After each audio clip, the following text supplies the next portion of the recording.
It's been just a bit more than 2 years since this trailer was built. Sorry it's taken so long to get this third video up.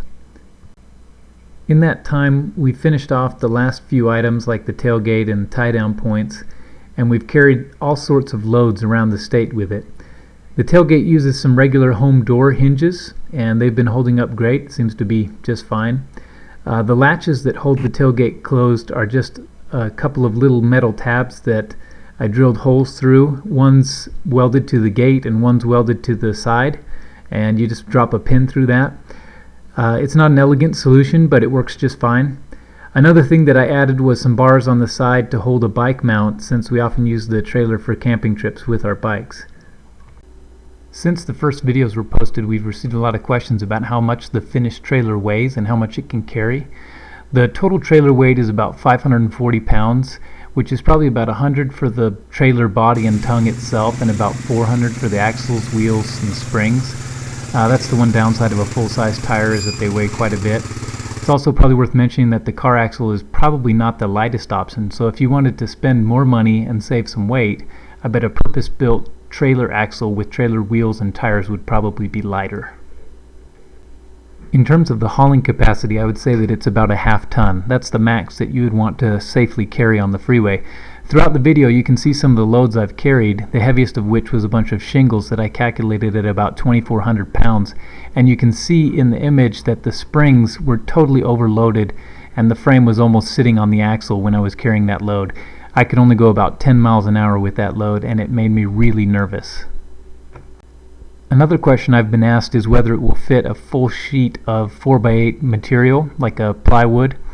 The answer is that it will. If you look back in part 2 of the video, you can see that the frame is actually set up so that the 4x8 sheet of expanded steel flooring that I installed meets the insides of the frame rails. So that means that the final trailer inside dimensions are just a few inches wider than a 4x8 sheet. One question was about how long it took to build. The welding process didn't really take that long. I tend to take a lot of time thinking about things, which slows things down, but I probably spent a day or so doing the cutting and welding. What took a long time though was the process of painting it. I used an acid etching chemical that I painted over the whole thing. Then I had to rinse that, then prime it, then paint it.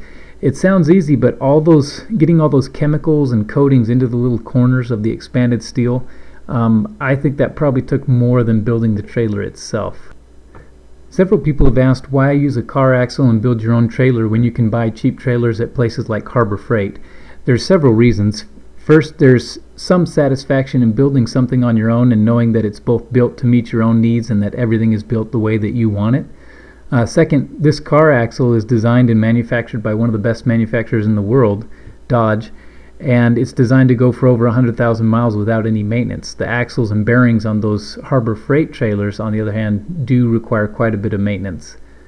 Third, I like the idea of full-size wheels and tires. When I'm on the freeway towing this thing, I don't worry about it at all. Plus, the spare tire from nearly any minivan or Jeep, or actually a lot of cars also, will work on this thing, so it's not tough to find a replacement if the need arises.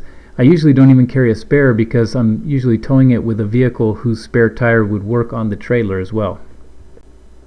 Overall, I've been very happy with the versatility of the trailer and also the soft springs.